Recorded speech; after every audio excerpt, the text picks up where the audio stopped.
Well, I'm here with Debbie and Paul. I really like them. They're really cool people. And I know I interview a lot of people, okay? I interview a lot of weird people, family and stuff like that. But I really like Debbie and Paul. This is the only time I would agree, and they didn't ask. And I didn't ask to be interviewed separately, but only time I've interviewed two people at the same time. And mostly because I like to keep myself as the center of the attention. But today we're going to spread the attention around just a little bit. Debbie, listen. We have known each other a long time. I'm not sure when it started. Well, I think I knew you before you knew me. I was younger. I know that. I was lighter, probably weighed less, and was younger then. But it has been. It's probably been over 10 years, 15, Longer. something like that. Longer. Okay, I don't know. Yeah. I wore a jacket yesterday. I had to do a chapel in Ohio at a big school up there. And they've asked me back twice. I don't know why, but they had asked me back twice. But the jacket I had on was over 30 years old, the suit jacket. Okay. Over 30 years old. And I got to thinking, I thought, well, you know, and too, what I done last time I went, I wore a black shirt and, undressed with another little jacket. So my grandson told me, he said, Papa, you overdressed a little bit for the chapel, this chapel, these guys, stuff like that. So this time, I wore an Orange Crush T-shirt because I wore orange with an Orange Crush pop on the front of it and wore me a suit jacket over top of it, and nobody ever mentioned it. They never said a word about it. But I got to thinking about that. You ever watch that Talladega Nights with Ricky Bobby? Yes. Yes, I really like it. Okay, Yes. But I got to thinking about when he said this sticker on the windshield, that Fig Newton sticker. He said, I do like my Fig Newton. See that? Like some big news. So, this is the thing. I think you get at a point in your life where you get freedom, okay? Mm-hmm. You don't have it early on because you got to impress everybody, okay? And, if you don't impress them, they won't like you. Yeah. Or they won't, but you sort of get a point, and it makes you a little dangerous. You know what I mean? You get a little bit dangerous, but, I think you get a point in your life to where and it's not, you're not going to hurt anybody. But what I find, tell me what you think about this. I think you get at a point in your life when you don't answer questions people ask you because you don't want to. Right. They'll ask you something, you say, you know what? Even if they're wrong, you just say, okay. Just don't want to answer. You just don't answer, Yeah. So I think that, well, where are you originally from, Deb? I am from Davie, West Virginia. Davie, Yeah. McDowell County, so that's where all the great ones come from. Hey, every one of them. Yeah, I went over to the other day. It was over in Pineville. Yeah. It's like New York City. Yeah. Pineville is. There must have been 1,000 cars through that intersection come there. I had to go over. We're on TV all over in there, Pineville and all over that way. And they just, Chantel just put us on. We're just about on the whole state of West Virginia. Mm-hmm. Wow. Now they the other day, how the Lord has just opened up doors and made ways. It's just really cool. He will do it. And I mean, I just talking to one person. He said, "Well, go ahead and send me." He said, when I was talking to the guy at the cable system, he said, this where you're at here now is a legacy, but we're moving all this, and if you don't, I said, well, give me the guy's name, and I called him up, and he said, well, sure, send me the equipment we need, and I sent it, but I mean, the Lord just opens doors and makes ways, and I think that's cool. Yeah. He's always opened doors for us. Well, what have you seen? What are some of the memories you had growing up as a girl there in Davie? Good ones. Well, I was there till I was about 6, and then Okay. my dad moved to his family's farm in Kentucky, Okay, and that's where I really grew up. in Kentucky. So, yeah, What part? in the green grass of Yes. Kentucky, the bluegrass. The bluegrass. state. Down in Ashland, right outside of Ashland, Okay. Kentucky. Right. Had a great childhood. Uh-huh. Had wonderful parents, mean brothers and sisters. I understand. Had to fight your way Yeah. for a Coca-Cola on a Saturday evening. But we enjoyed life. Yes, And my brother, he was really mean, and I had to hold his horses Right. while he saddled them, and that was, that was scary. I would say so. It makes sense. I didn't like horses. Yeah.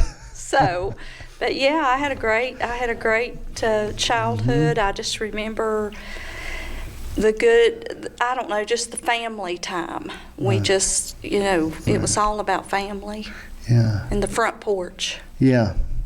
You know, we spend a lot of time on the porch. Yes. My house is only 850 square feet, and my porch is about 850 square feet. Yeah. Okay, but we spend all summer on the porch, and one of the biggest things I did, we've got all the stuff out there on the porch, the couches, the chairs.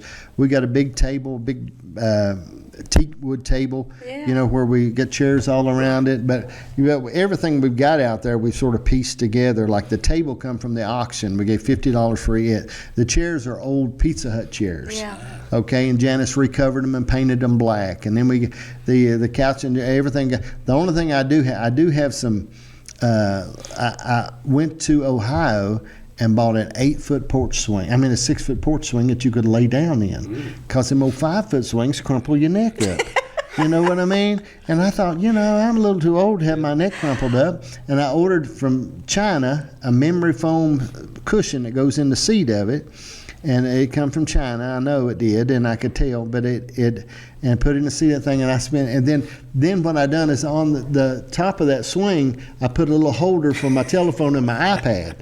So I sit out there up in the night, and I watch TV out there and watch the news, and I sit there and swing. And Janice looks out at me every once in a while. Are you okay? I say, yes, bring me a Pepsi. I'm okay. Yeah. And then 2 fireplaces on the porch, some little gas fireplaces. I got one out of an auction and one from somewhere else, but we just pieced it all together. Yeah. But we spend all kinds of time out there like that together. I know. And I think that time outside on the porch is just so important. It's wonderful. It really is. And around the fire pit. Yeah. We have a fire pit. I like it. You got the gas one?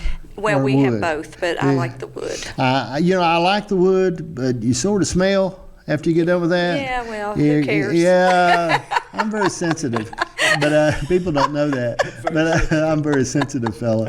But I think of how and I don't think we've used it much since we got the gas. Yeah. On the porch, but I light it a lot, and I've got those solar twinkle lights all over the place. Yeah, you have it's just, to do it right. yeah, I've got them. You can't hide class. No. I hang them out everywhere and stuff. But so, brothers and sisters growing up, that's pretty good. That sort of that you. I was talking the other day. I was talking to a gentleman today. He was talking about growing up, how people used to have a lot more kids, Right. because they needed somebody to work. Yes. You know what I mean? And now you don't have as many kids because you'll have to work. Yeah. How it's sort of changed around just a little bit. But I'm thinking how we do that. And I had a brother one time for almost a week, and they took him back. He belonged to some people there in the area Mom and Dad knew, and they was having discourse problems in their marriage, so they wanted to get rid of the kid. So Mom and Dad took him. Ricky was his name, Ricky Aville. Okay, and I've tried to find him. So they brought him and gave him to Mom and Dad. And I had him. I got pictures of me and him playing out in the yard. Ricky Aville was his name. We were playing out in the yard and together. And then they come back and got him, took him back. And then they ended up sending him to Mountain Mission over at Grundy. Well. Wow. Yeah, so I had a brother for a little while. Well, But I had enough mean cousins, like you said, that come in. yeah, I had a lot of cousins too, Yeah. but the brothers and sisters were the main matchups. Right, You know what I right, mean? right. We had to work, like you said. There was certain things that had to be done. Mm-hmm. The grass had to be mowed and the house had to be cleaned, and Right. and we all worked together. Yeah. I didn't work growing up like that. It didn't seem like. My mom and dad I think I was spoiled, but I was an only child at that point. I mean, we brought in cousins. Mom and dad raised cousins of mine, and cousins, and mom raised a sister of hers and raised different people. But I really think about me growing up. I didn't work in no garden, or I didn't have to do no work like that. I just didn't. Never used an outhouse. I know got people come to me and they're so proud they used to use the outhouse.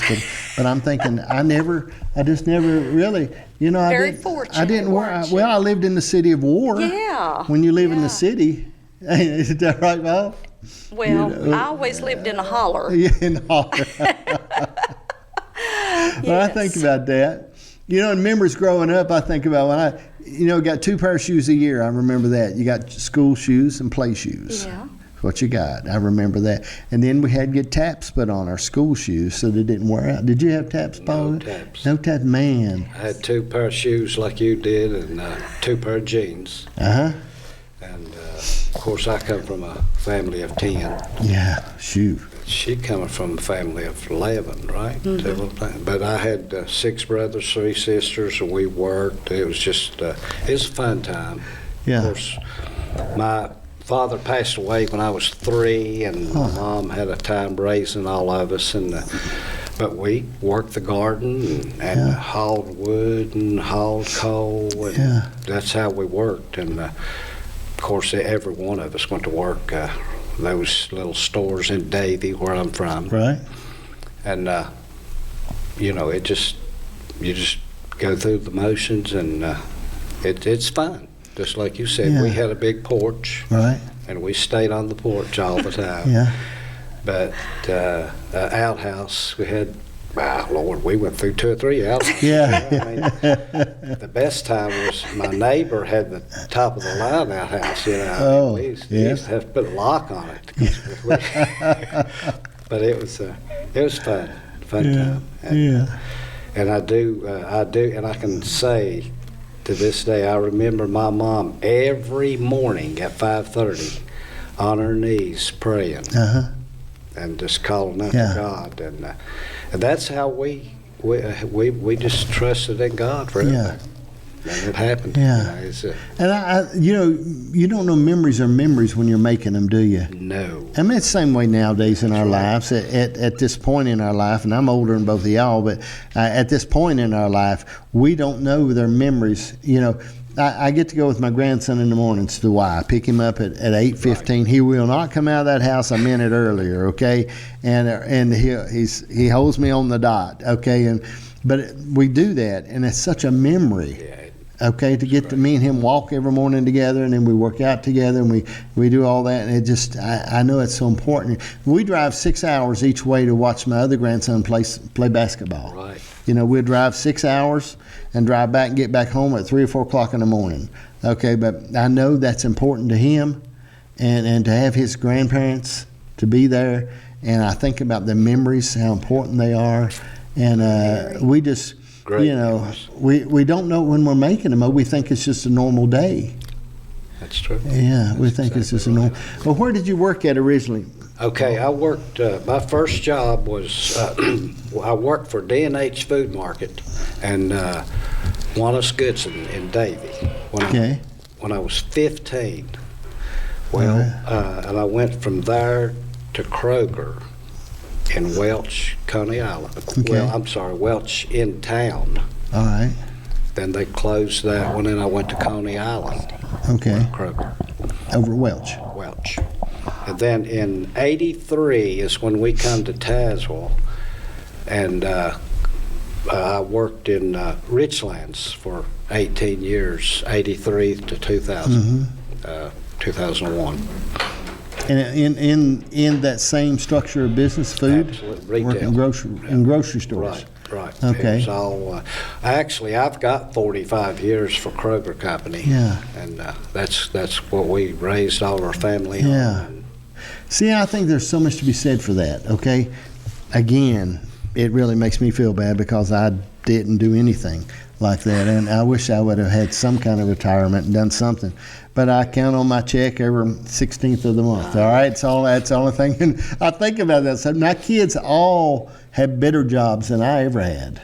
Right. They all make more money than I ever do, still make more money than I ever do. And they do good.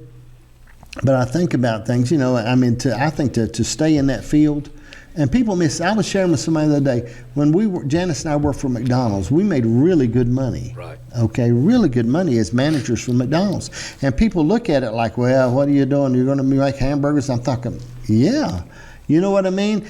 We had a 401k, we had stock, I had a company car, 30 days of vacation. I mean, it was really, and if you get involved in a job like that and stay with the company, you know, my son works for Pepsi, Colson does.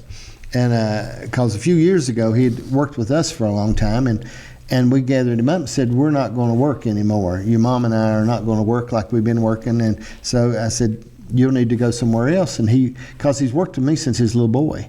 Right. And he went up there and took made his CDL. He'd always drove a truck and a bulldozer and stuff, made his CDL to college, went to work for Pepsi within a week. And makes good money and loves Very it. good company in Whitful. Yeah, Withful's the best. Yeah, that's way better than a lot of, because that's the actual the company, PepsiCo. But he does, but man, he leaves out like 2:30 in the morning, going to work, and gets home at 5 in the evening. And the interesting thing, when I first started to work, I was in the 9th grade, and I'd ride the school bus to Welch. okay, Go to school, get off 2 o'clock, walk down to Kroger. Work till they closed at 6 or 7 then, walk down to Kroger, but I didn't have a vehicle. And I would, if you know about Welch, the one that was in Welch, I would walk down, work, then walk down to the emergency hospital. right. And then thumb to Davie. But what was interesting, I didn't always get a ride to Davie. Right. It would be Big Ben, Big Jenny, Right. never really Mohegan. That was a long ways off. But one day I was thumbing, and it was raining. It was pouring out rain.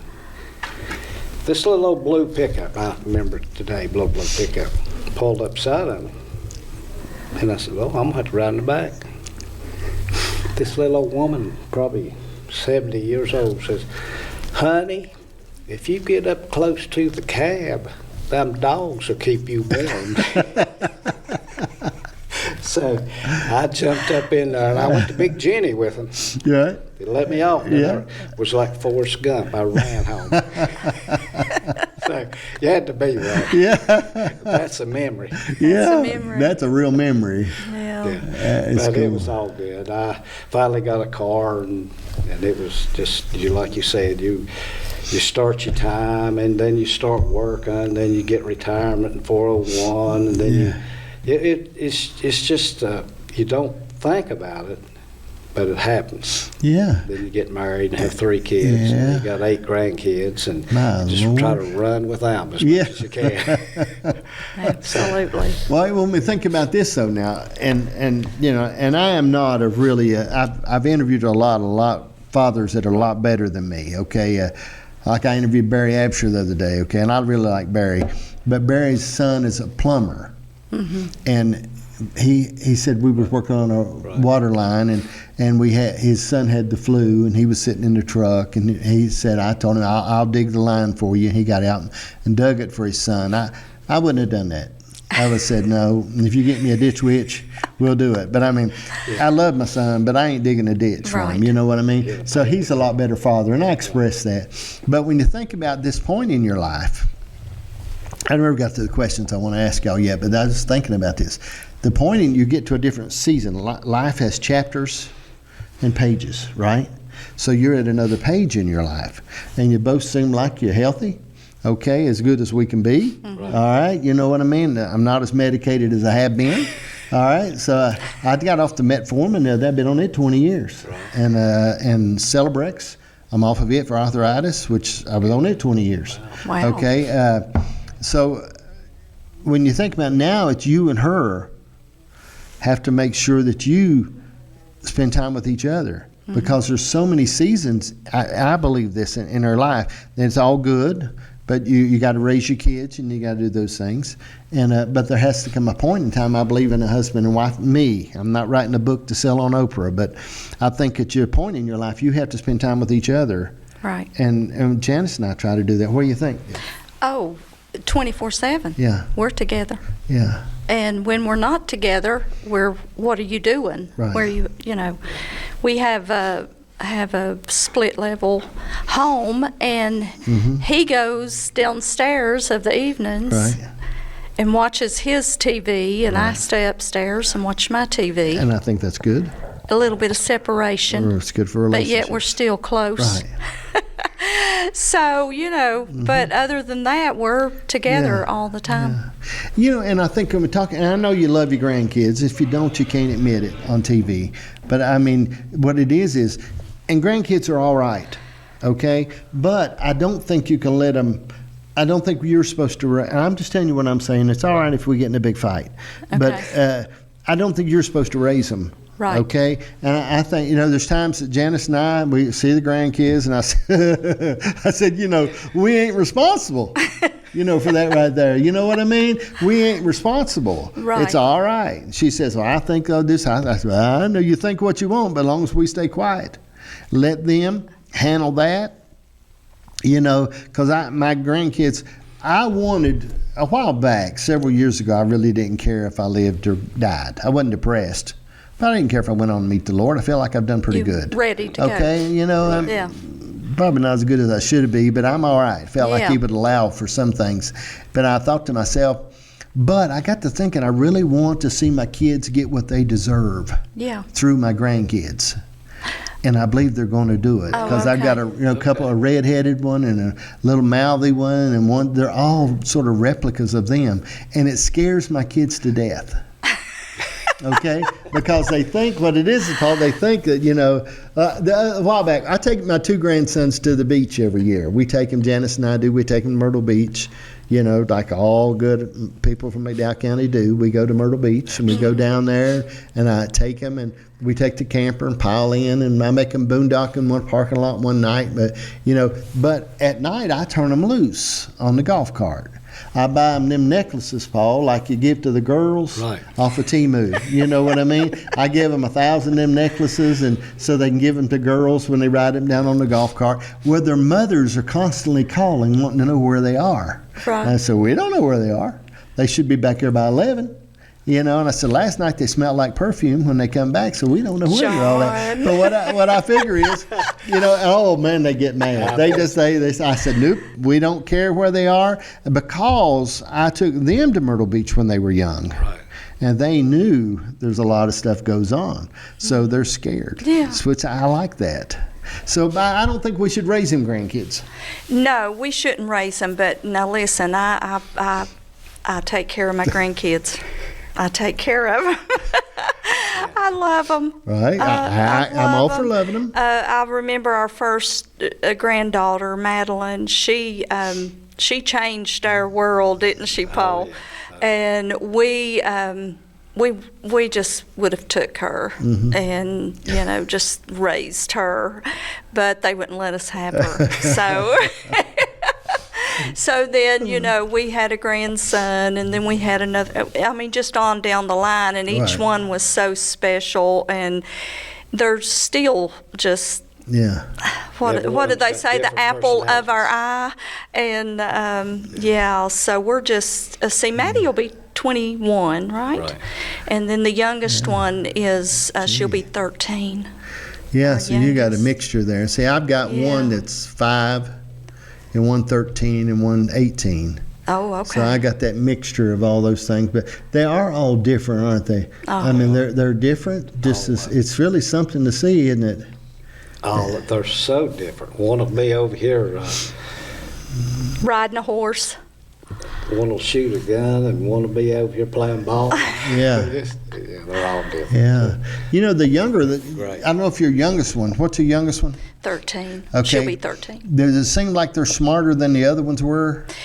Well, I know I can't. That's probably not a good way to say that. Okay, I wouldn't say that. Yeah, I know I would say her name's Willow, and she has her place. Right. And, she loves her mama and papa, and she lets us know that every night. Right. At bedtime. Right. And that's special. Yeah. Yeah, I tell the rest of them, why don't you call me? But, Willow will call us, and she'll say, good night, I love you. Well, we got one, the 18-year-old calls. He drives an hour to school and back. So he calls every evening all the way home, and Janice talks him home. Oh. During the day. But I've got this little one. It's 5. Okay, that lives next door, like within that wall next door to our house, and he's the smartest person on that side of the gate. He can read the whole room, Paul. He can watch us all, and his ears, I think they move. And he just listens to everybody's conversation when you think he ain't listening, and he controls us all. Wow.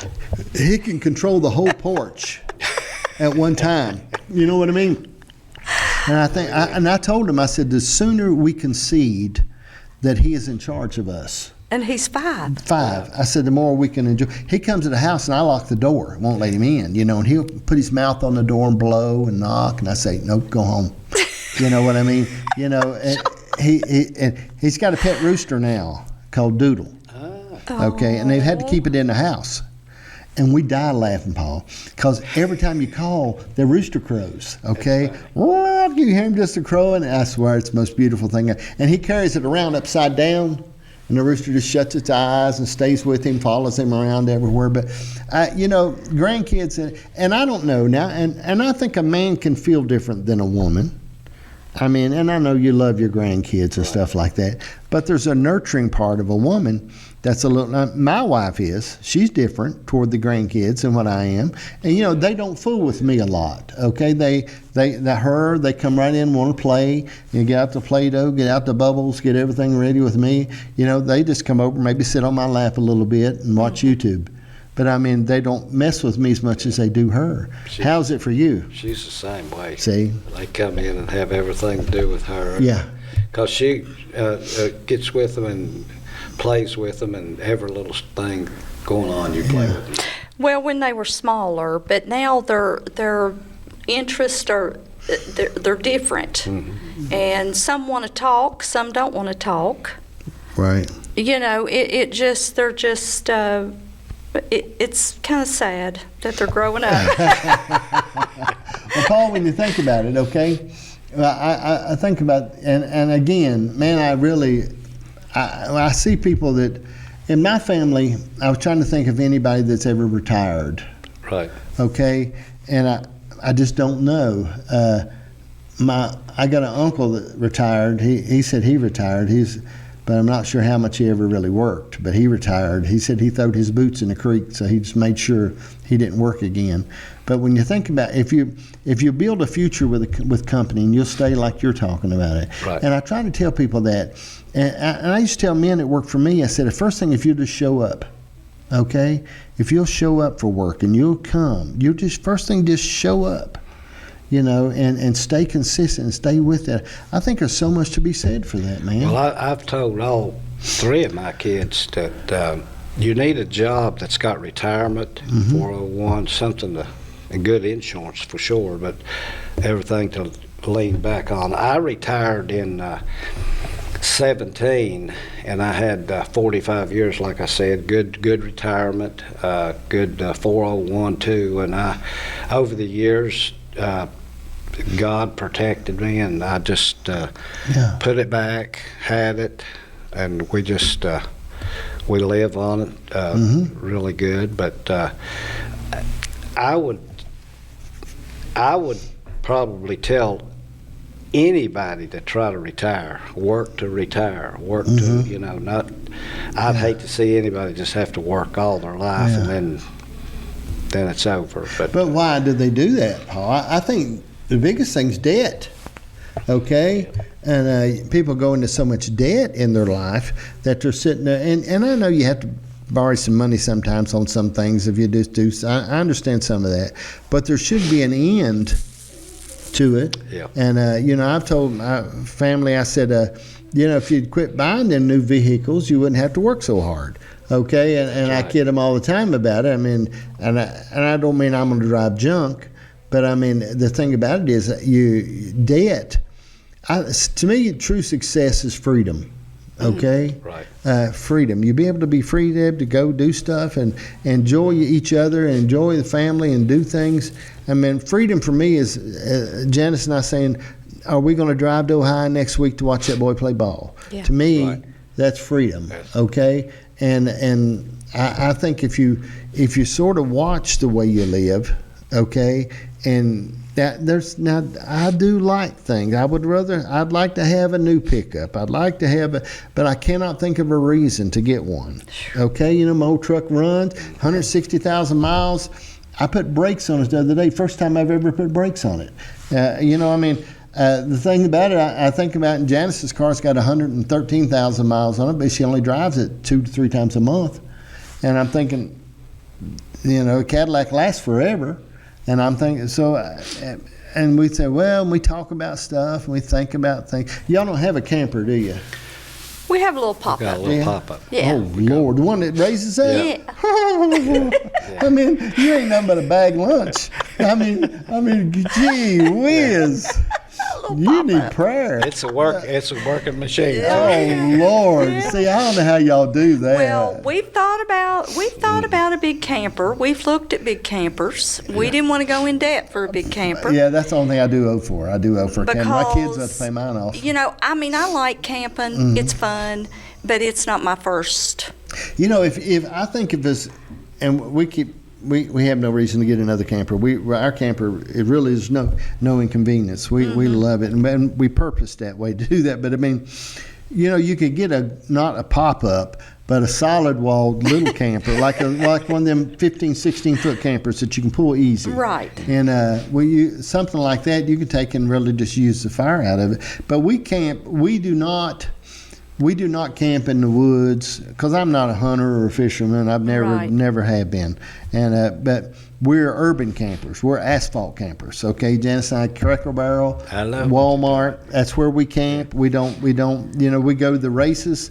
We go to Bristol and spend a weekend. We'll go on Thursdays, camp at Cracker Barrel. Right. Then we drive to Kingsport race, and we'll drive over to Coburn to the race, and we'll go to the lake and ride. Then we'll come back home Monday or something like that. And for us, it's like a vacation. Yeah. Well, we're boondock campers. Uh-huh. We go back in the boonies. Yeah. I got to have my generator and Yeah. potty and everything. Right. See, I have to have, you know, my camper, and I'm set up, you know, with the generator. I mean, I got everything. And I also got the big Jackery units. You use those? What's it called? It's Jackery. What it is, you plug them in, you charge them up, and they got the 110 volts on it.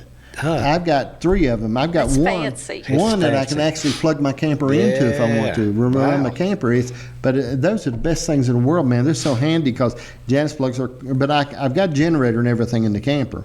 But I mean, it's the neatest because you got 110 all the time, Yeah. and I carry 50 gallon of water with me, you know, and we've never run out of water one time, but we'll leave and go to Florida. We try to stay out like 2 weeks and come home a week. Stay out 2 weeks. That sounds like fun. And Now, do our it. pop-up, you know, you crank it up and it's all good. Lord. It looks good. Oh, Lord, he Stay said.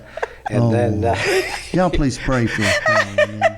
I mean, we well, had a it big was camper probably so for a much while. work because we've had it Yeah. since It was a lot of work. 17, 18. But You actually bought it for you and Scott to yeah, go we go camping. fishing. And then, of course, you know, I kind of wanted to go a couple times. have taken the grandkids, and it was work. No. yeah, it But would it was be. fun. But it was fun. Memories. It would lot be of more memories. fun if you wasn't a bag lunch. If you was in something that had walls and a door. I mean, I don't know. And I used one of them one time. Yeah. Okay. And I don't know. First thing, there's no really good toilet. No. Okay. And I don't. I know, Paul, you probably don't, but I carry my bathroom with me. At 66 years old, I'm very careful on stuff, you know. A while back, I thought I was going through somewhere. Janice and I was driving. We were somewhere in the south, like 6 lanes of traffic. Wow. And I was driving, and I said, you know, I got to go to the bathroom. She said, well, you can't pull over here. I said, honey, I got my bathroom with me, and I have to go.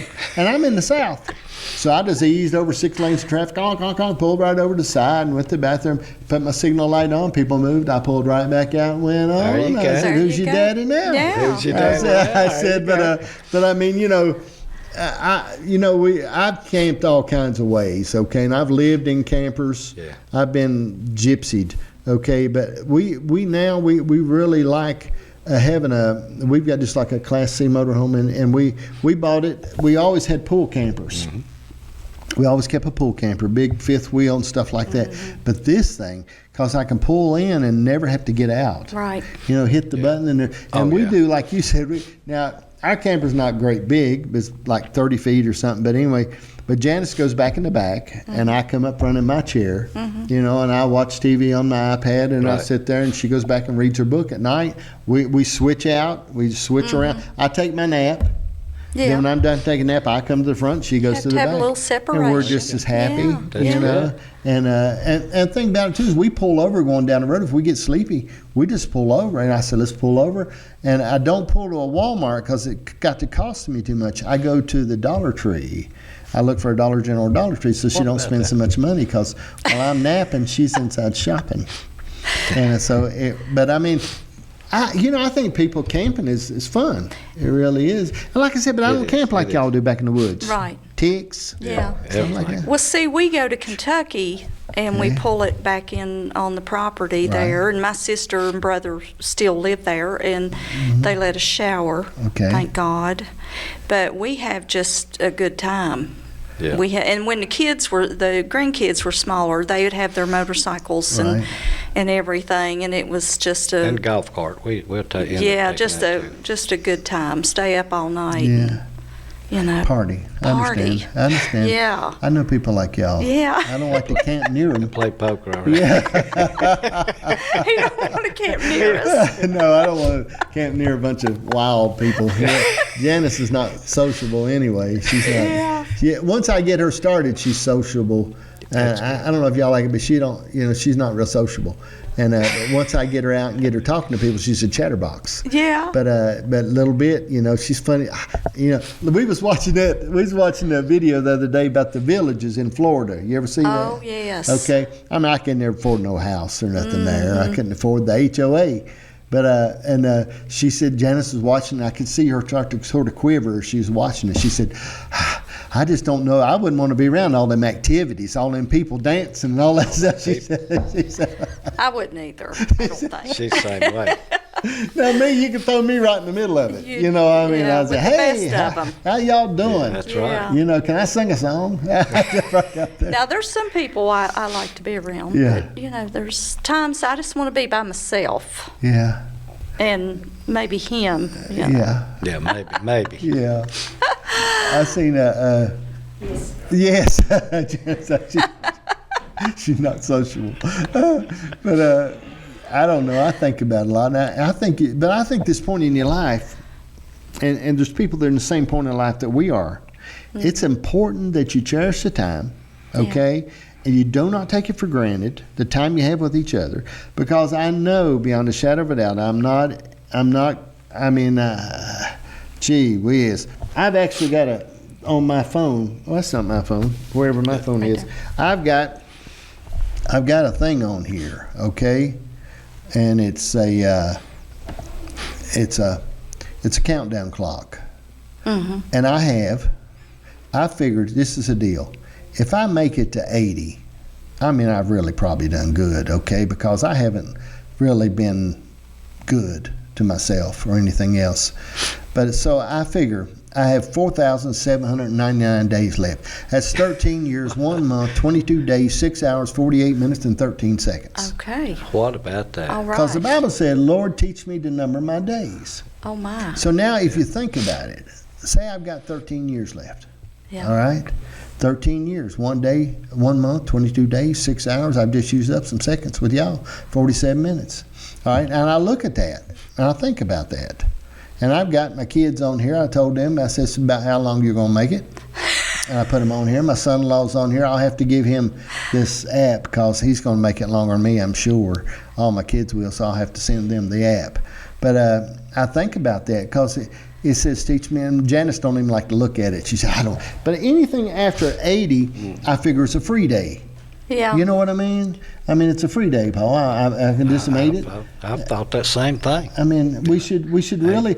And the Bible said, teach me, Lord, to number my days. Yep. So when you think about 12 years or 13 years, they finance cars 12 years now. Absolutely. Okay, houses 75 years or whatever. So I do think about that though. I've got a sister 86 and 184, and my brother Harvey's getting ready to turn 80, and I got a brother 82, and I just think in my life, I've got good genes. I'm gonna live to up in There you 80 go. for sure. Right. Yeah. God's blessed me, and I'm gonna live to just like you say. Well, my mom's 84, and she really is healthier than I am. Takes less medication, and she's a little mean, but she really goes on. She goes right on just like it ain't, just healthy as can be.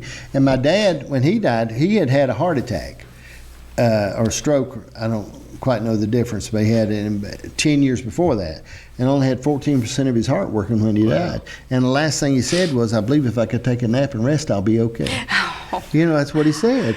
And he was logging and working the day he died. But I mean, and if he would have halfway took care of himself, but he wouldn't go to the doctor, he wouldn't get a checkup, wouldn't do this, probably could have got a stent or could have got something, his heart could have done something early on, but I'm not spending no time at the doctor. Now I go. I go for the blood test. I want everything. Give me the workover, scan my arteries, check my heart. I want to know. I don't want to wake up and say, "Man, if you'd have just done this." Well, we had a scare. How many months ago? 5. Well, 1st October. Paul didn't feel good. He was having trouble just walking a long distance. I said, "Okay, we're going to the doctor, and you go ahead and tell what happened." Well, I had open heart surgery, and I had 95% blockage and a 50% blockage. And the doctor just said, "We think it'd be best if you had a bypass instead of putting a stent in. I can't put one in the 50%, but I can 95." So we talked it over, and the 2nd day of October, I had the surgery, and tomorrow will be 5 months. That's pretty good, ain't it?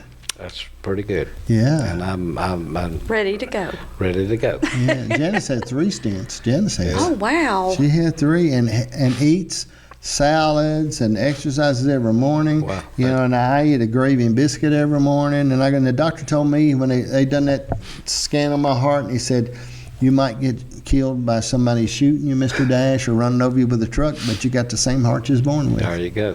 And there's no Wow. reason. But heredity is so important. Absolutely. It's like in horses or dogs or people. It really is. There's things that we have that are hard to fight. Well, I had 2 of my brothers had open heart surgery in their 50s and then 60s, and then a brother with a stent, a sister with a stent, and my father died with heart attack at 60-some. Yeah. So it's hereditary. So long, but if you know that, okay, my big thing is I want to keep movement, and like I said, I do Right. not. I know you said you like going to I don't like to exercise. I don't like it. I don't enjoy it, but I do it. Right. Okay, because I know I need to keep myself moving all the time. I want to keep moving. I want to be able to always take care of myself. I want to be able to defend myself if I need to whip somebody. Right. And I need to be able to be there. Absolutely. I want to be physical enough to where if somebody comes, I can pick them in the head. Okay, I don't want to, I don't want to have to turn, and I want to be able to do that. Okay. And in my mind, I've probably exceeded more than I can do. But I still yet think about, I want to be able to have motion and be able to move. Right. And that's a thing, and going to the why and keeping movement and doing things and making sure we keep moving. Because exercise is not the same as, hard work is not the same as exercise. And we think because you work hard, that's exercise. Well, that is so true because I never sit down. I'm a worker. Yeah. I go looking for work. That's probably crazy, but I do. I love to clean. I love to work in the yard. Yeah. And but they told him at rehab that you need to do cardio. So, okay. We will do cardio, even though I've worked 4 hours today.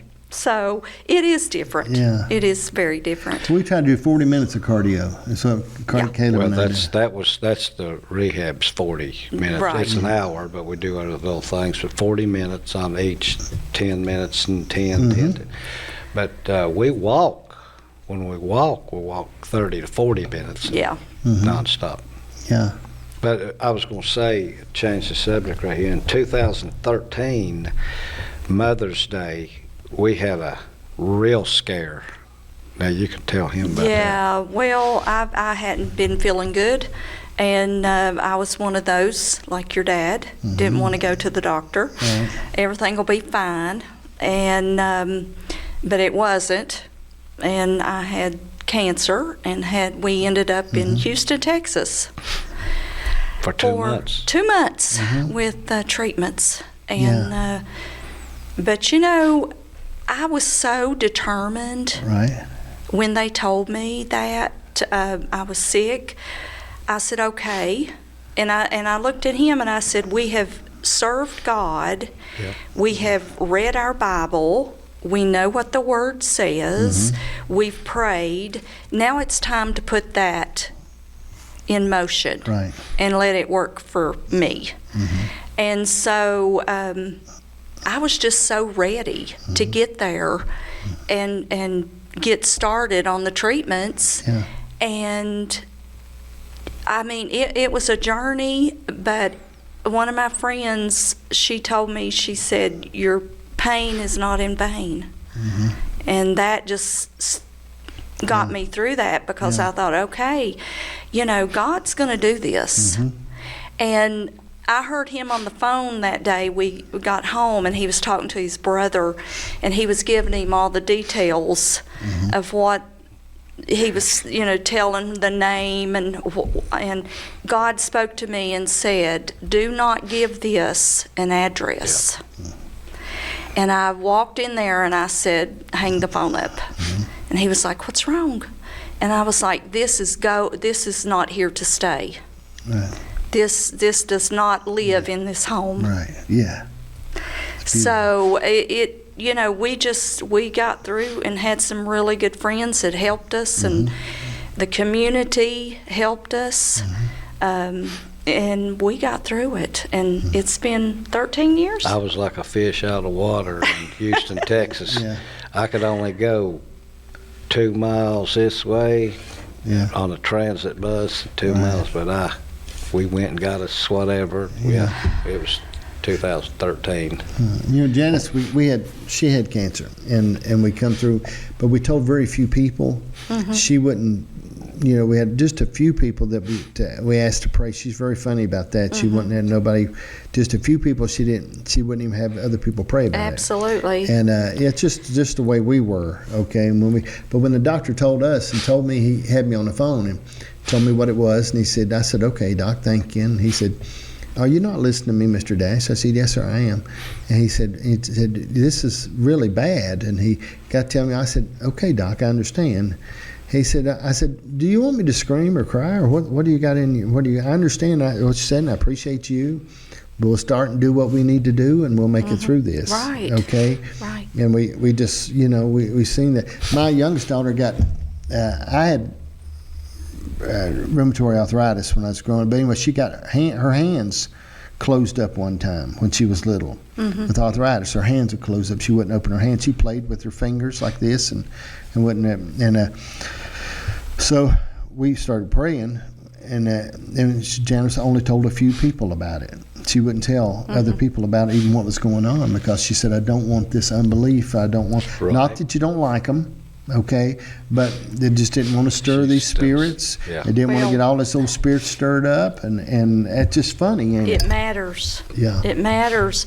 I was at church the Sunday, it was Mother's Day, and was just preparing for the trip and everything in my spirit and mind, and standing there, and God said, go to the Sunday school room where the little children are. I'm gonna cry. And I said, okay, and have them pray for you. So I went up, and the teacher, I said, can you let me come in and let the kids, and they got in a circle.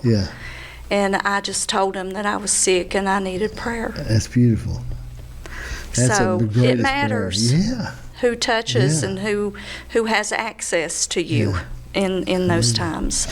And I have so many stories to tell that happened in Houston, but it was just remarkable who God sent and how God allowed us to minister to people. One small one was I had taken her. We'd been there maybe 5 weeks, and I had taken her to see the doctor. And the doctor was talking to her, and I think Debbie saw the doctor's face or something, somehow. Well, she was doing an exam, and I saw the look on her face, and well, that was only 3 weeks in, and I said, "It's not there anymore, is it?" And she said, "You have to finish your treatments." That's the first thing she said to me, and I went, "I'm just saying it's not there, is it?" And she said, "Miss Gentry," and I said, "I'm going to finish my treatments," and so yeah. It was gone. It was gone. Janice's mom had a brain tumor. Yeah. And her mom's very negative. She was always negative. She, if you left her house, she's sure you were going to die before you got home in a car wreck all the time. Oh, Lord, especially if it's dark. But we didn't tell her. Okay? Right. We didn't tell her. And Janice dared the doctor to tell her or anybody else around. We'd prayed and we believed God. Went back later on. It's gone. Okay? Wow. She never even knew she had it. Wow. Okay? And I think that I don't know. We done something one time, Deb, and I've shared this before. The Lord spoke to me to do it like this. We set up and prayed for people at the church. Mm-hmm. But we done it every Thursday, I believe it was. I would do it from 3 o'clock to 6 o'clock every Thursday. Mm. And you had to make an appointment. You didn't just come. You had to make an appointment. We gave 30 minutes. We pray for you. What we done know, we let you meet with the intercessor over in the parsonage and talk to them. Then they brought you over to us. We set you in a chair and we prayed for you. Okay?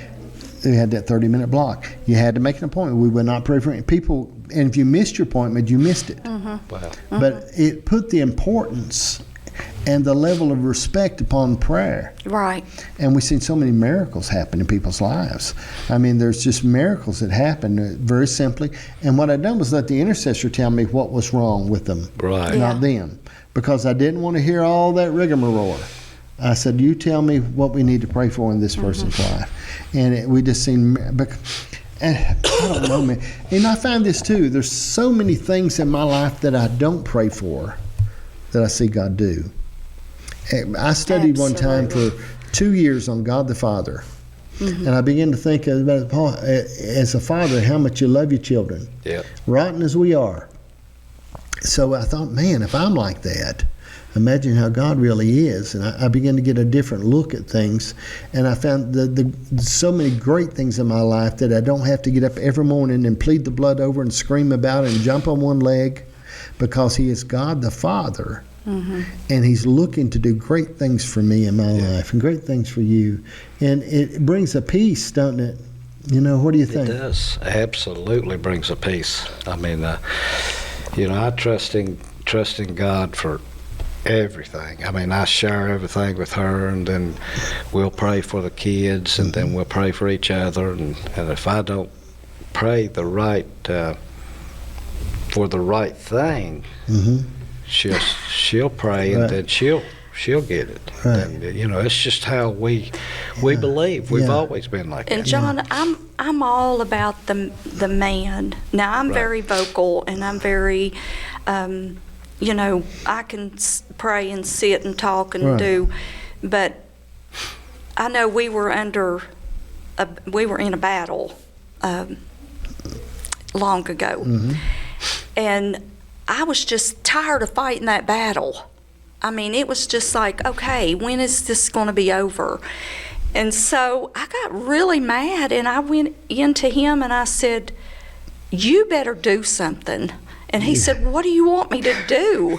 And I said, "You are the man of this house. Right. You are the protector of this family, and you better go get on your knees and seek God on what to do here." Yeah.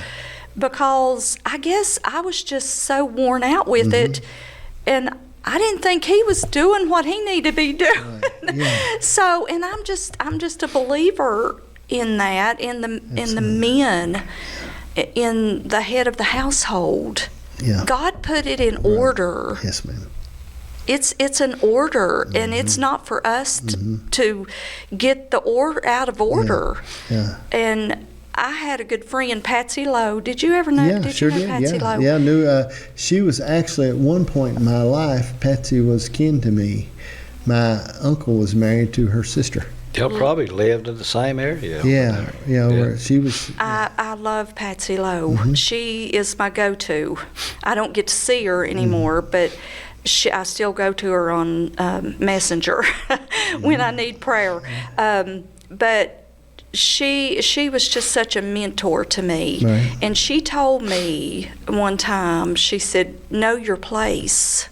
You know, you're the mother, you're the one that comforts and, you know, nurtures, and just know your place and let Paul have his place.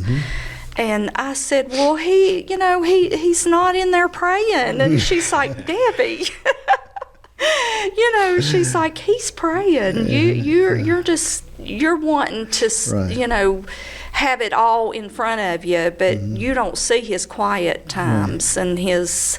But she just taught me so much in this spiritual way of a mother and a wife. Yeah. And I think our young kids need that today so much, because you know there's a lot of single women that's raising children right now, and that's no fault of their own, but it needs to be known that, you know, the men, if you are in a good marriage, you need to allow your husband to be the leader. Yeah. Well, you know, and I'm a believer that I'm a believer in men pastors. I believe men ought to pastor churches, not women. I mean, I know there's women that have to do things they shouldn't have to do. Okay, I mean, but I mean, I think there's a leadership position that men have, and I think we've whittled that down in this generation to where we've got these wussified men running around. And what it is, some of these women have thought they was doing something cute till they needed a real man. Right. And once they needed a real man, they didn't have it, Paul. Okay? Right. They had this other thing that wasn't natural. And I see it, man, and I'm thinking, I worry about that some, and the biggest thing I was sharing with my grandson the other day, I said, now the biggest fear, and he's really solid, my grandson is opinionated, the 18-year-old going to college. And I said, now the greatest fear I have for you is you'll go there at that college and there'll be some liberal woman with purple hair that you'll get a crush on, that'll mess you up. No, he said, and I said, we talked about it a lot. I said, I don't want this to go on. I said, because, David fought Goliath because he was going to get a woman. I mean, the king said, I'll give you a daughter. And I believe that inspired him. But I think and so I said, that's a fear. He said, no, Papa, I'm okay. And we talked about stuff, and I share with him because it's so important.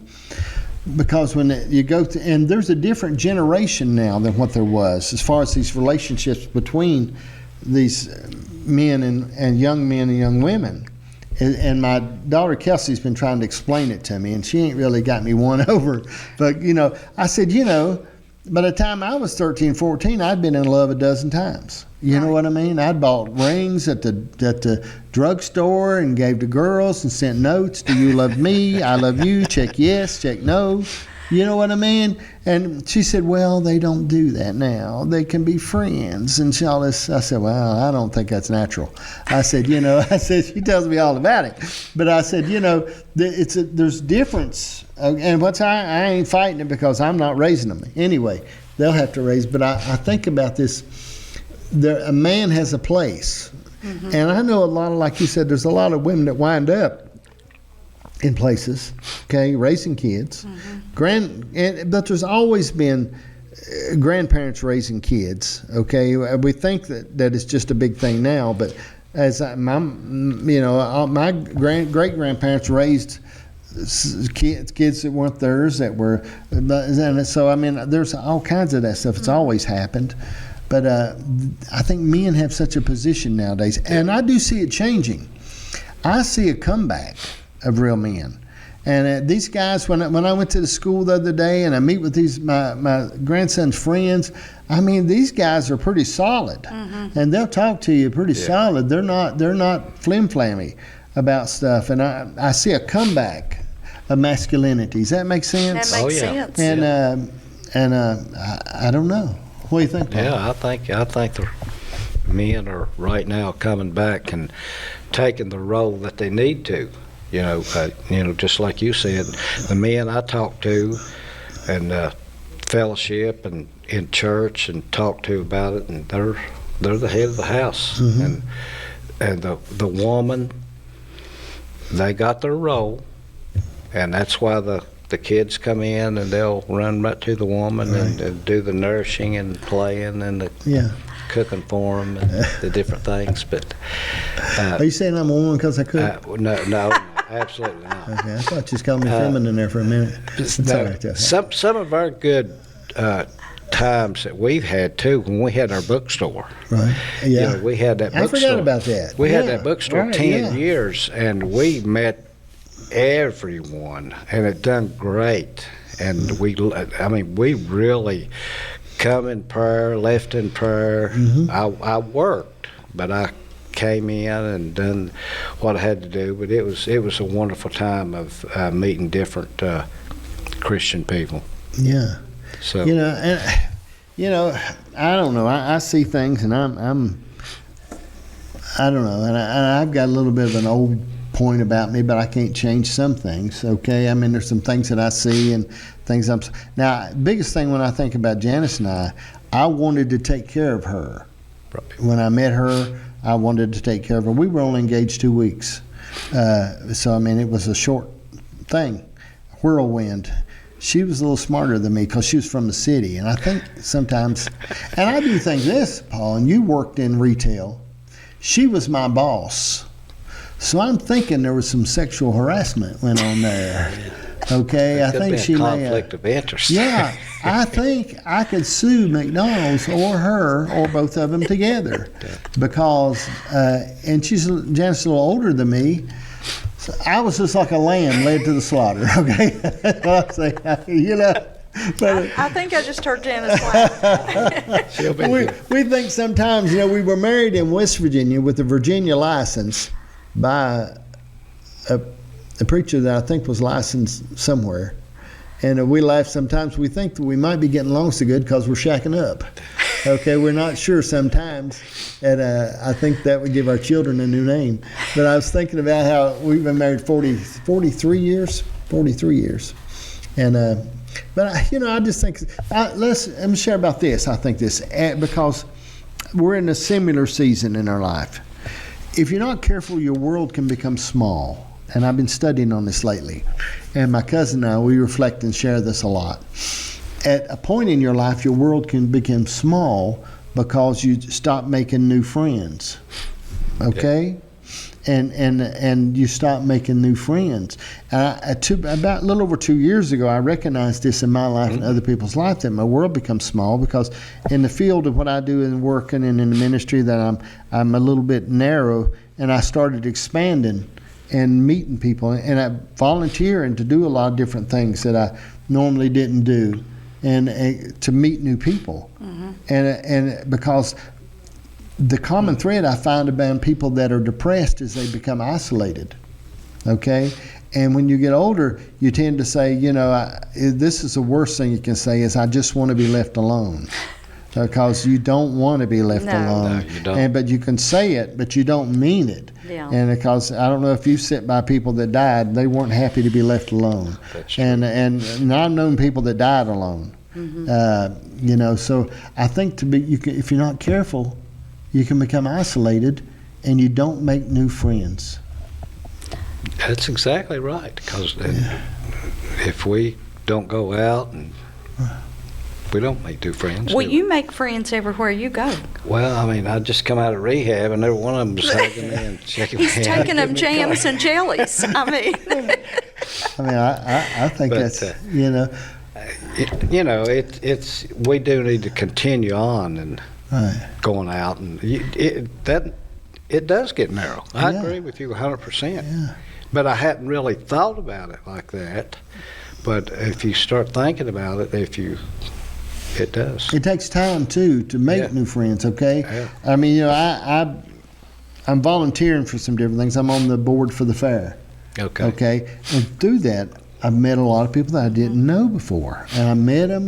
Now, you know, it's a free job that you do, but what it is the benefits I look for is the people. And I've got some other things boards that I'm on, things that I'm on. And I start meeting these new people. At the Y, you know, I meet people and they say, "Hey, where you been?" You know what I mean? And I see them. I don't know if do you know Phyllis that goes there, Dr. Karen Hart's mother? She's been out there ever since it opened. I don't know her. Anyway, Phyllis comes in, you know, she's been, ever since the Y's open, she's been there. But and she gets there about the same time I do in the mornings, you know. So I'm always checking on her, looking at my watch, making sure she's there, and I get that clipboard down, and I'll write her name down and put a little X beside of it, you know, and I'll get her all the time. And I'll talk to her, you know, and we talk, and the other people that I talk, and I say, how you doing? Where you been? And we because I want to make sure I keep building those relationships because you can't just go out tomorrow and build 20 new friends. No. Okay, if you do, you'll get some you don't like, and especially if you put an ad on the internet. But what you do, you got to be able to take time and do some things, because if not, man, that world just narrows down and it gets too small, and you become isolated. Well, over the years, I mean, we know everybody.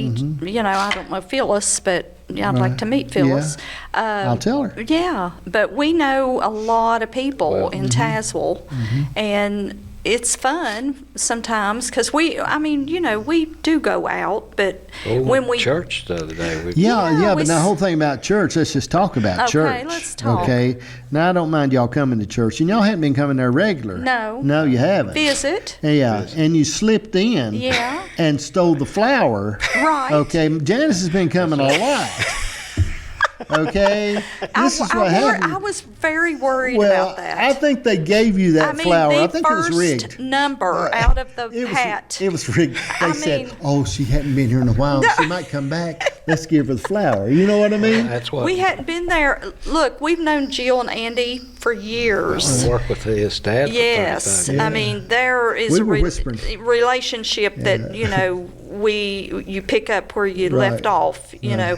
But the flowers, I felt bad. Yeah. I felt bad. Yeah, you should have. It was really But they're awful. still pretty. They're, Well, we were whispering behind your back. I know. Janice, I said, "Look at her. Who she thinks she is? She don't even come to church here regular."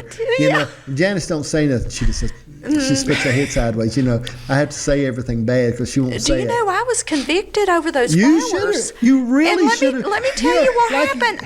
Honest to goodness, I said to myself, I should have gave those flowers to someone. Janice, you should have gave it to somebody. Or there's a little old lady that sits in front of us. She's been coming since I did, 1942. John. I'm serious. Yeah, you really. I felt really bad. A lot of people were upset. But then I thought, A well, lot of you good know Christian what? people were mad. Why not me?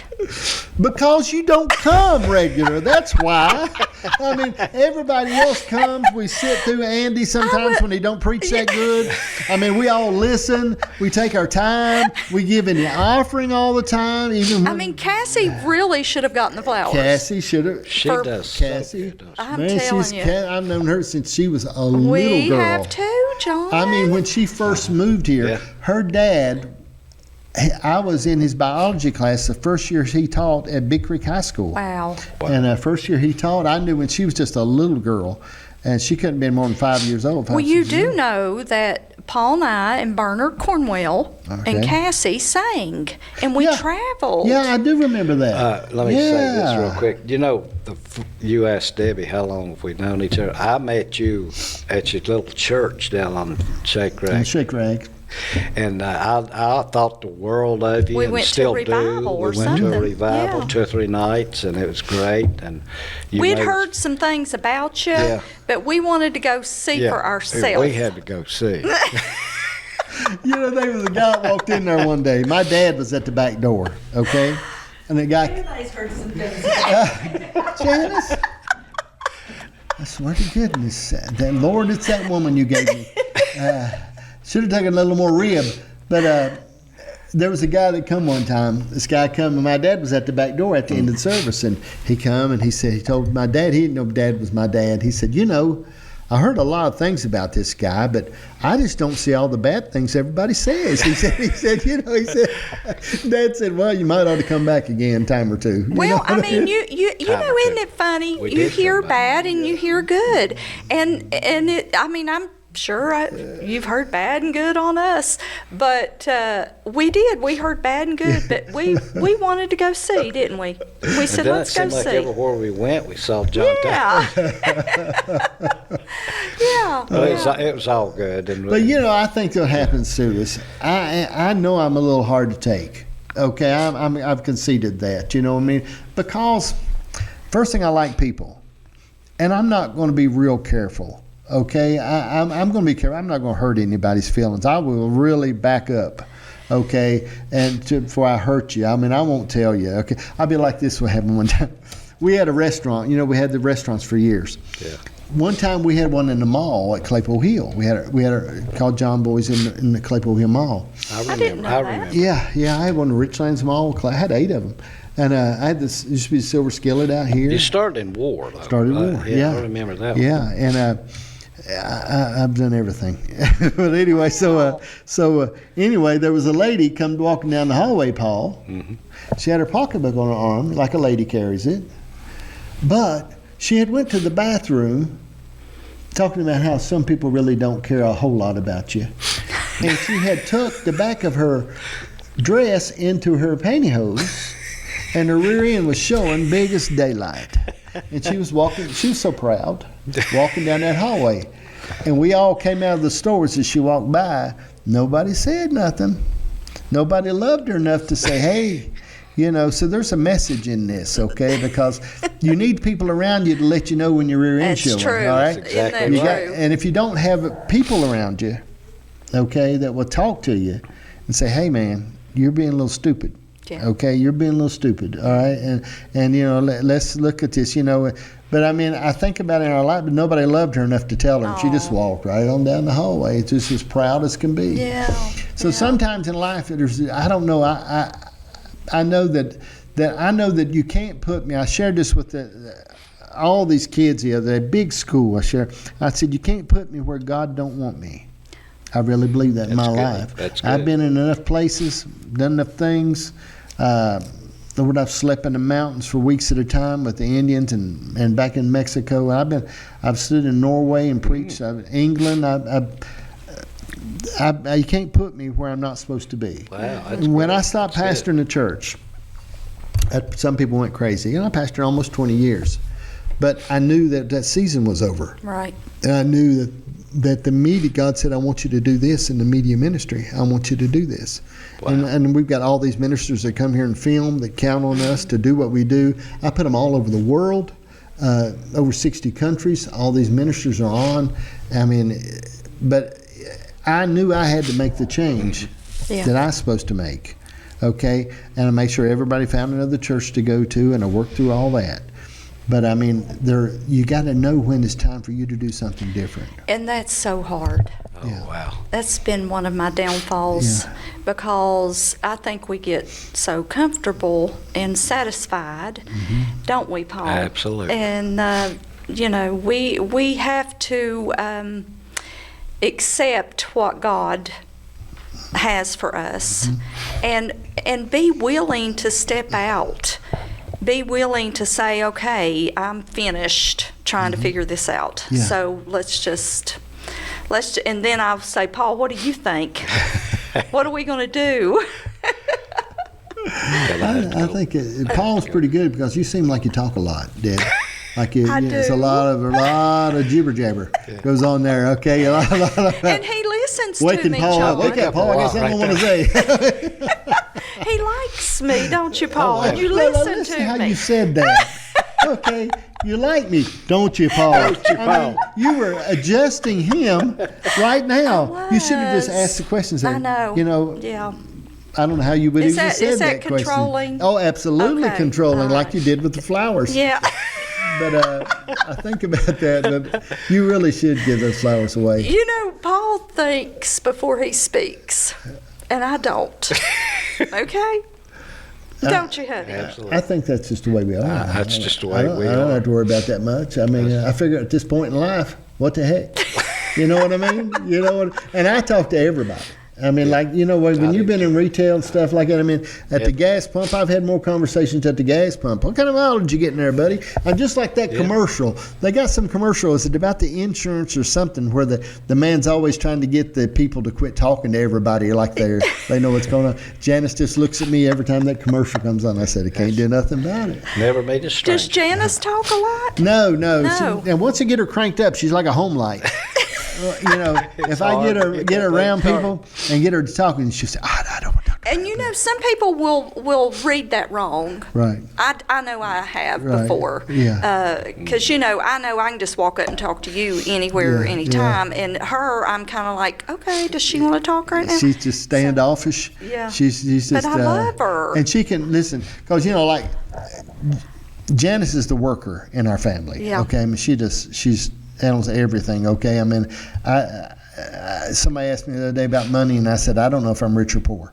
If she tells me don't use the card, I know I can't use the card until the check comes in. You know, I hold on. Oh, put that card back in the pocket. I'm poor until the 16th until my check comes in. But I mean, you know, she handles all that stuff she does.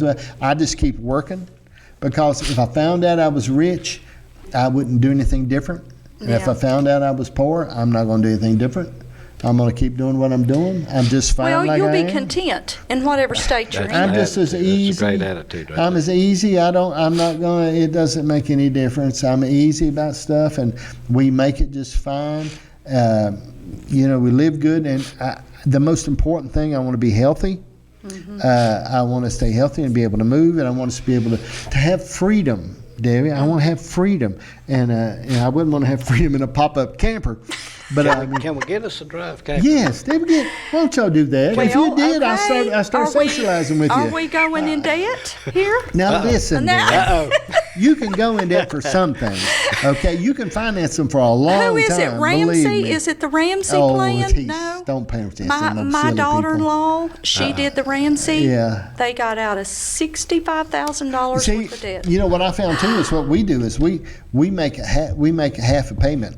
That you wouldn't believe how much difference that I makes. know. Making that half payment. Yeah. And people don't know if you make if your payment's $600 a month, make that $300 on the 15th, the Right. other $300, and then you can knock yours off. But isn't it funny when you start paying that off, how you get all these other credit cards coming Oh in? Lord, and my credit rating is through the roof. Okay, Yeah. Over the years it's just gone through. What I had done is when we were in the gas well business, when we were in it and worked for Consol, every time I bought 6 bulldozers, but I had to sign for them. Right.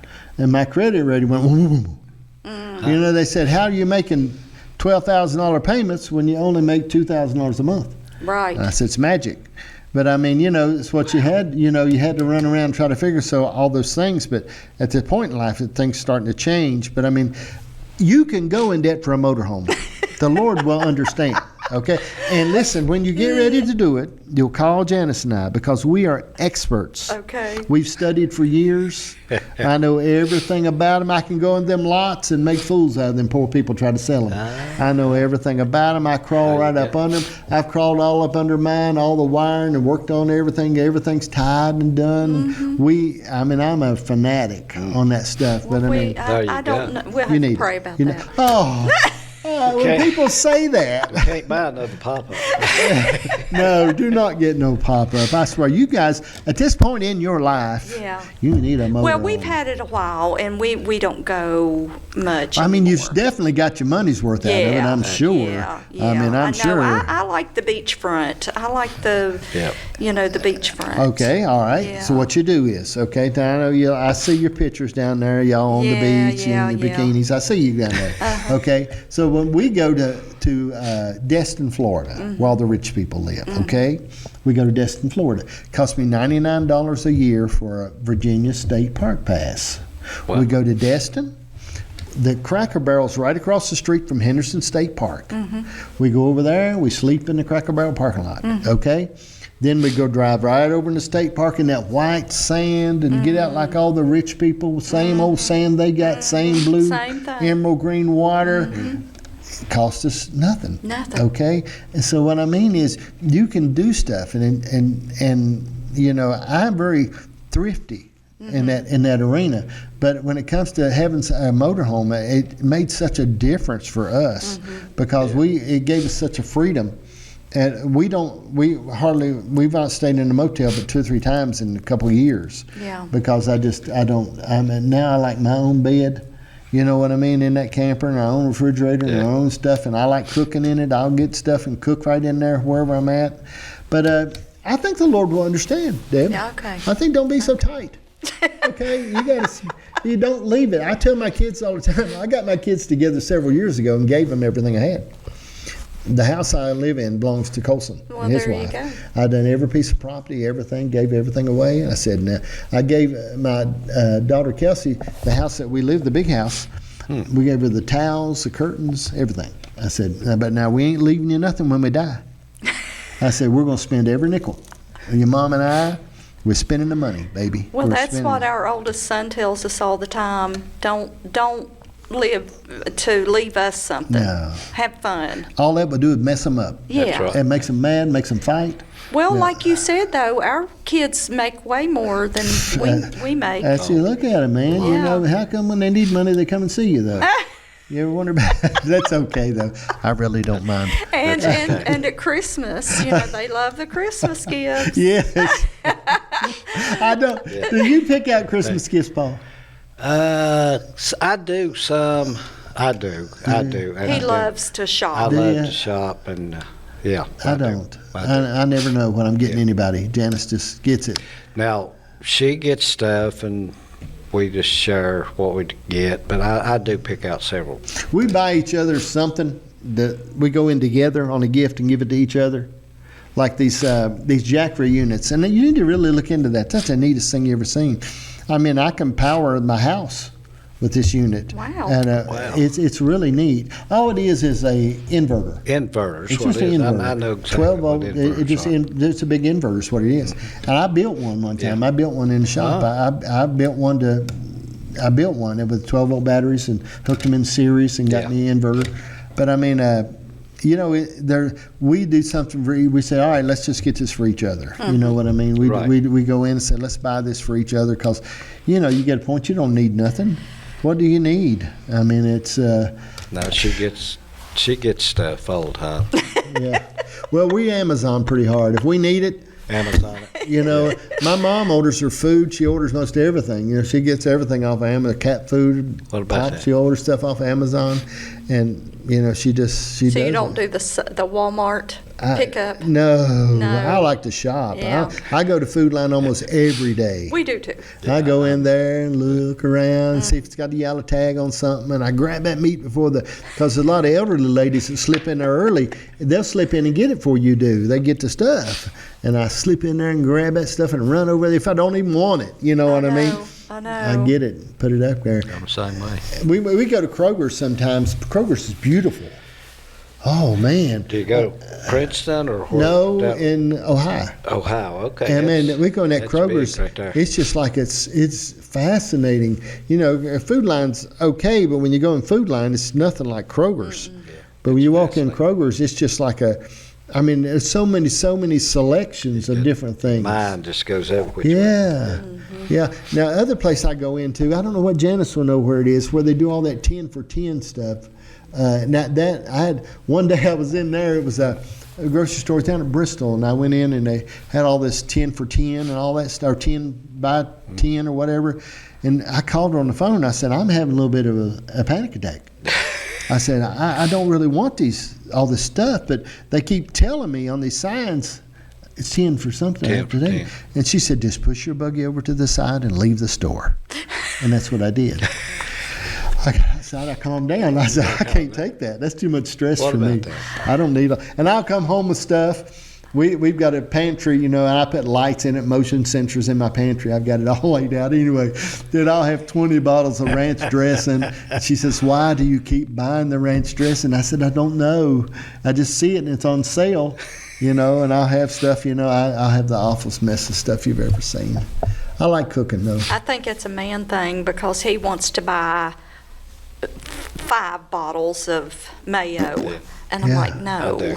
no. I know I haven't. I have to, and then Janice to go through and throw stuff away. Sometimes it does get out of date, you know. It I have does. stuff to think- It Yeah, does. Gee, it does. well, we've not covered Not one covered question. one question. We'll have to do this again. I'll have to save these questions for later. Let's Well, see. what's a question? What is one challenge you have overcome that's made you stronger? One challenge. I have to go back to home. That's hard. Uh-huh. That is Yeah. hard. Yeah, it's on here. That's kind of hard, cause I'm real good at challenges. Okay. I think it's just Advice to the young couple. What? Advice to the Oh, yeah, okay, I will. I got that on here. I'm not giving her that one, though. It's too easy. I don't know. Okay, we'll come back. When All I right, have a let's get challenge, you. I What's your usually. challenge, Paul? Well, that's a good question because when I have one, I always ask you. And then we both work it out for whatever the challenge may be. Yeah. But you're wanting to know what is your challenge? What challenge that you overcome made you stronger? Let's come back to this. Let's So do let me come give back you to something that. easier. That's a good Okay. What advice would you give a young couple right now? A young couple, been married just a little while, still Go ahead, giggling. girl. Okay. What would you give them, Debbie? Well, I would go back to the man of the house, allowing your husband to walk in Yeah. that leadership role. And when I say allow, I'm just trying to, as a woman and as a wife, you have to learn to let your husband make the decisions and then go with that. Because a lot of times during our relationship and our marriage, he's made a decision and I'm like, I don't know if that's the right decision.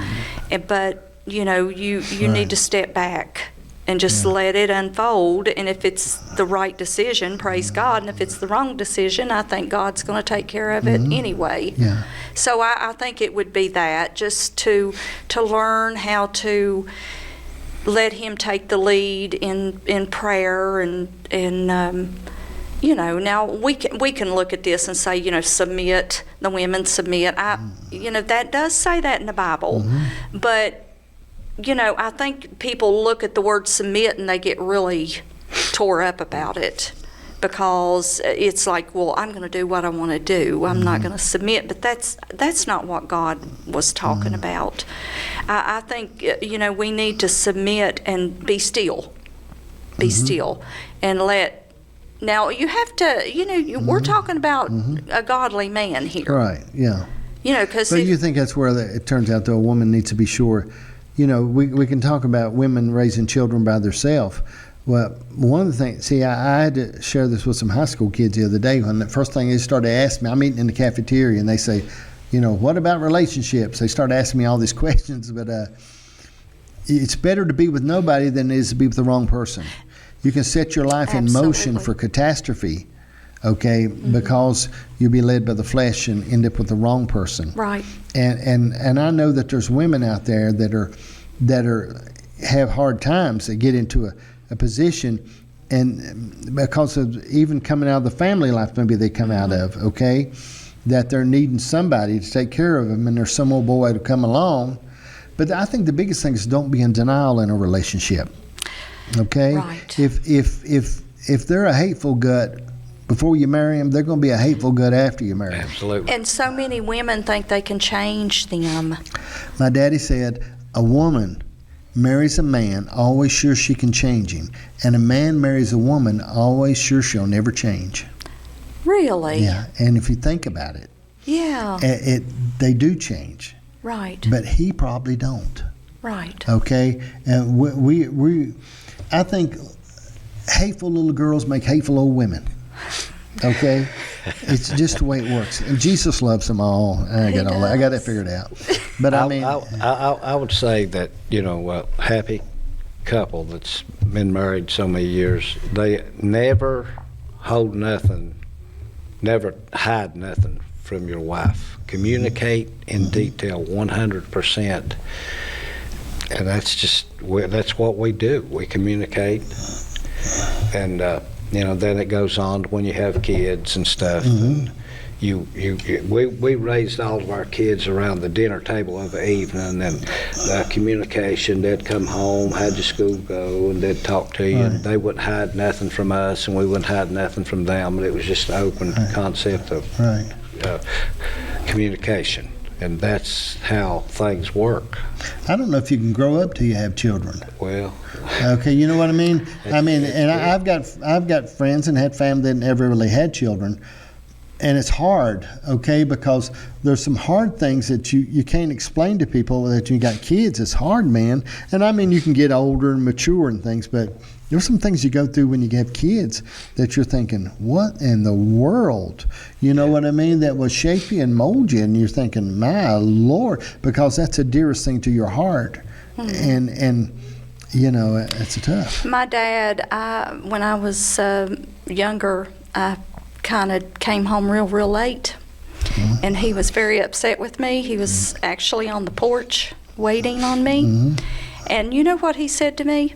I mean, he didn't scream and cuss, and he said, "You will never understand how I feel right now until you have a child of your own." And I was just heartbroken. I thought, oh my goodness, I have destroyed him. Well, you know why though? Because girls are rotten.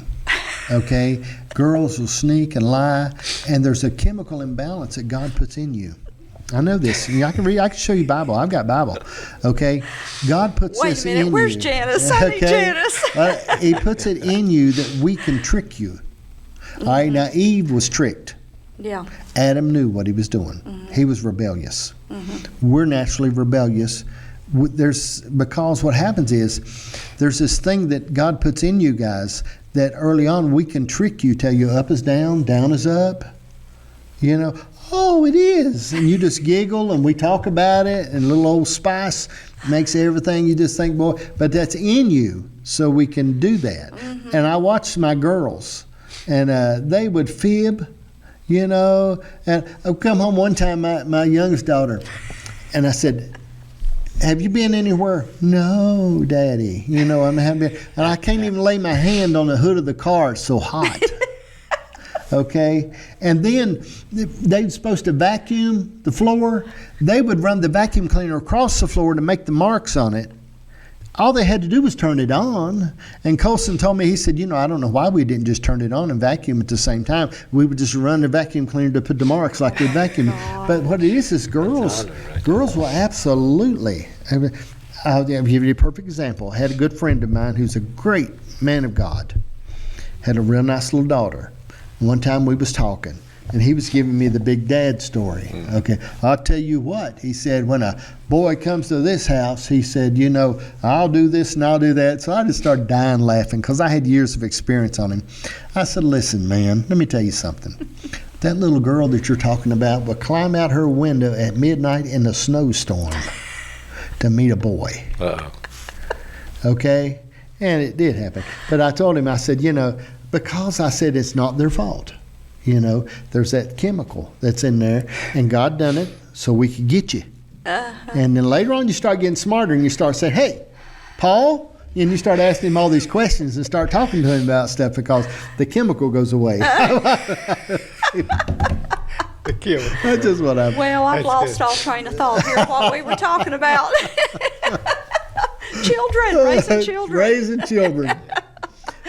Yeah, but it's been a journey with our children, and we raised 2 boys and a girl, and enjoyed it, and had so much fun. Stayed at the ball field, all the time, and now we want our grandkids to stay at the ball field so we can be at the ball field. Right, it's good. True. Heather played college sports. Wesley went to college and played, and when it was over, it was devastating. Right. So then we started looking to to the grandchildren, and some of them plays. Scott played high school and then come in. He said, "I'm not playing. This is all. I'm not playing anymore. His gloves and his trophies." And he said, "I'm going hunting and fishing and golfing." And he worked. And he worked. Yeah. All of them's got different personalities. Right. That's like I said earlier. Yeah. You have to talk to them when they do something wrong. Mm-hmm. You have to talk to them different. I used to make them go in the bathroom and apologize, John. Yeah. And I would tell them they would fight. I mean, they would be fighting. And I'd say, you have to go in the bathroom and you have to apologize and you have to hug. Mm-hmm. And Wes would say, I'm going to apologize, but I'm not hugging. But no, that's the way we did it. Well, I did. He worked all the time, and you have to come up with something. Yeah. And but they did that. Yeah. They actually apologized. My So- kids, I got my oldest daughter, we never whipped her, okay? She's too smart. She'd talk us out of it. Before we knew it, she'd have us tricked, okay? And we read that book Dr. Spock wrote. Oh yeah. Okay, we were trying to really figure out how to do it. Mm-hmm. One point, we went to the movies a lot. We used to go to movies a lot. And there'd be some cussing. And she had little, long, pretty brown hair, little tiny thing. We'd have people over the house, and sometimes she'd cuss. She'd just take off cussing, big old cussing. She'd say words, just awful words, just cuss. And we knew we couldn't say anything to her about it because it would draw attention to it. We read it in Dr. Spock's book. We couldn't say nothing. So she'd just be cussing. We're all looking at each other, good Jesus people. She'd just cuss. But we never got a chance to whip her. She was so smart. Now, my boy, we used to beat him to death. We whipped him in every church. He got a whipping in every church bathroom in 3 counties and several states. I mean, he knew he was going to get a beating, and he knew he would do stuff and not look at us. In the back of the tent revival, throwing a football or something. I know he's going to get a beating for it, and his mom would whip him. She'd whip him. But my youngest daughter, we didn't whip her. She could run like a deer and get loose from you. She would run. Couldn't catch But all 3 were different. Yeah. They just was Did they ever stuff their clothes with toilet tissue to make the whipping? Listen, one Sunday morning, I'll never forget it, they were just out of control. Yeah. And they had been under the pew, on the pew, over the pew, in the Yeah. bathroom, and I told them, I said, when you get home, you're getting whipping. Yeah. All 3 of them. Mm-hmm. Well, they jump out of the car, run in the house, and I thought, well, they're hiding. They're going to go Right. hide. No, they were stuffing their clothes. Now, I acted like I didn't know that. Right. And then Yeah. they had the whipping. So, I did that in high school one time. I got a lot of beatings in high school. I don't know if did you have paddlings in high school? Oh, yeah. I mean, Yeah. I had over at Big Creek, they'd lift you off the ground. Well, I know. Yeah. That's I mean, now, if they pull out a paddle now, them kids would fall out and have a seizure. I mean, you know what I mean? But man, Mr. Musser would hit me so hard, my feet come off the ground. And they would turn on the intercom, you know what I mean? Said John Dash thought it was really smart that he done such and such, and things that I'm sure I wasn't really guilty of. But one time I did, I went and put some paper towels out of the bathroom back in my pants, and he seen that, and it didn't go over good at all, stuff like that. But I think about that. Now, I told them kids yesterday when I was in that assembly last year, and I said, you kids don't get beatings like I got growing up. I mean, and my dad, when he whipped you, you'd been whipped. You was on the table, across the table, but I mean, you think about stuff in your life and raising kids, and it's different now. Yeah, we cut our own switches. Oh, We had to yeah, go that's get our awful. own switches. Our mom, yeah. That's terrible. Old willow tree, it would just hang over like this, and she should get me 3 switches. And we was that stupid to go get 3 switches. Yeah. We'd get 3 and bring them to him. Yeah. Wear our hide in and out. Yeah. I don't know, man. It's a different generation. Now, and I'm not trying to fight it because I'm okay. Me and Janice just load up and leave. Sometimes we'll be sitting there at the house and the kids come. We eat together several times a week. And we sit there sometimes in the evening. The kids will get ready to leave. We're trying to make them go on and leave and it'd be like 8 o'clock. We sit there one night and I said, let's go to Myrtle Beach. And we go out, put 50-gallon water in the camper because we can. It's not a pop-up. And we pull out. And, by 2 or 3 o'clock that morning, we're sitting at Myrtle Beach, there for the next day. But that, to me, that's wealth. That's that's great. fun. Been That's able fun. to do It's that, fun. And we've always been of the nature, I've not been as conservative financially as I should have been. Anytime we would get a little money, we go someplace. We would load the kids up and put them in there and take off somewhere and yeah. go do something. We just, I Been don't there know. and done that. Huh? I mean, that's just what we did. And those memories are so, I hear them talk about them now. And it's so great to hear them talk about those memories. Paul was so good at saving money, putting money back. He would have little stashes of Right. money, and he would come in on a Friday and he'd say, "We're going to Gatlinburg." And I'm like, "How are we going to Gatlinburg?" "Don't worry about it," he'd say. "Throw the kids in the car and here Yeah. we'd go. Yeah. Yeah. Have a good time." And he'd pull out all that money. I'm like, "Wait a minute." There you go. Where I remember one Christmas, Where that the bonus kids money come came from. in and he had like $100 bills handing them out, and I'm like, "What in the world are you doing?" "Oh, it's just some extra money." There you go. Yeah. Paul seems like the kind of guy that would be thrifty. Like he would take care of stuff like that. John, God has seems done like so he would much. be good. You know, he's. I guess you could call him a hustler. Yeah. He will hustle. He hustles. We don't may be you? getting to a whole different area here. We Yeah. need to stick with it. Okay. I've got one friend of mine. I've got a friend of mine that's really good, like with stock and investments, and he never took a vacation in his life, and he's in his 80s. Never took a vacation, but he's very extremely financially good shape. But you know, and he's my friend, and I talk to him all the time, and we're totally opposite. And I told him, I said, I can't understand how we're friends. You know, because I said, you know, I get a little money, we do something. Right. You know, we've always, in this, a while back, we had to rebuild the studio. And we had, the cameras we had were 20 years old.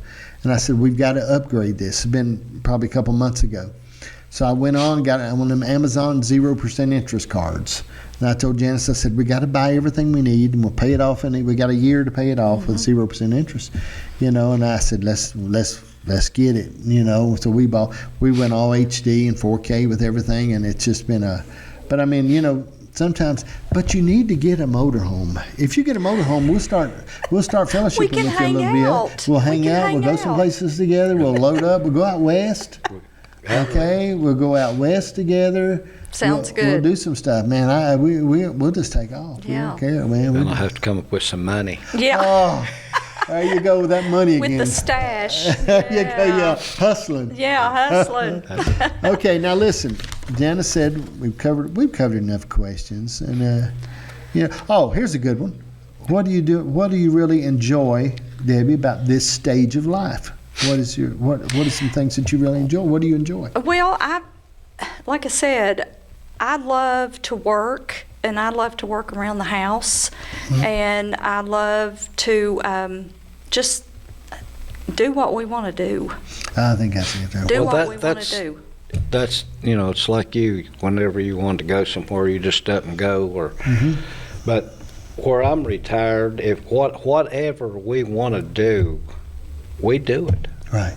Whenever we want to do it, we do it. You know, within reason, but that's just what I love about it. I don't have to Right. answer to nobody anymore.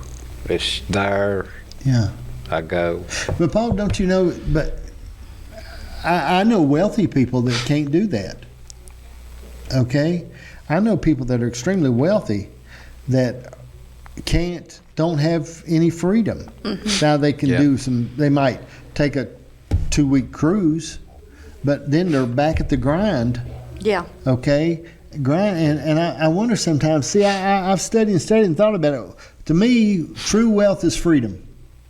Yeah. Okay, and I've met people that were dumb as a coal bucket but happy as a lark. Okay, they just as happy as could be. And I thought, well, what in the world? What am I worried about? All right. So, for example, have you seen that smart people seem like they don't want to have but one kid or two kids? But then you got somebody out here dumb as a coal bucket. They just pop them out right and left like it ain't nothing. I mean, every 10 months they have another baby. Yeah. Just go in. Well, she had a baby. Yeah. You know what I mean? And they just pop them out. They don't worry about the college. They don't worry about the health benefits. They didn't worry about. And I got thinking, well, what in the world am I worried about, Lord? Yeah. You know, I mean, but I think that we know wealthy people. There's wealthy people that have no freedom. That's true. And I think because And they're sometimes not you can happy. get, and I'm like this, and I know we went, but there's two things. I think one time, and I know you guys live in a big mansion, great big house, but I mean, a house sometimes, a big old house, I see these people get these houses, there's all these bedrooms and all these bathrooms and all this stuff, and I'm thinking, who's going to clean that? You know what I mean? All them windows, all that big roof's got to keep it from leaking, and I'm thinking, gee whiz, that can become, I'm just telling you what I think, and I know y'all live in a big house. But I mean, it can be a big thing, and I'm thinking, gee whiz. I mean, we're so happy in that camper. Yeah. We're as comfortable. Janice and I in that camper going down the road, and we just pull in, just you know. And anytime anybody says, "Well, why don't y'all just come and see us?" I said, "Do you have a plug-in in your driveway?" You know what I mean? Because I'm gonna write your name. You down. don't want a bedroom. You want a plug-in. Plug-in's all I need. But I think about those things, and I think about in people's life that things can become a yoke. Yeah. You know, I think too, we'll get up of the morning, nowhere to go, nothing to do, and then all of a sudden, I'll say, "What are you going to do today?" "Well, what are you going to do?" Yeah. "Well, let's go to Bristol." You know, let's go to Mount Airy. Let's go, you know, just wherever. We've never went to the beach on the spare of the moment because I have to get, you know, I can't do that. But yeah, I like the no agenda, and then you can just hop up and do whatever. We have actually got in there and drove to the end of the road and said, "Do we want to go north or south?" Yeah. You know what I mean? What about that? What do we want to do? Do we go north? And my kids do not know I'm even gone. And Colson lives right beside me, and I can be gone 2 days and be talking to him, and he say, when we say something about more of the sand, we had to really brush. Where are you at? You know what I mean? You know, where you at? I said, didn't you notice that big box was gone out of the driveway?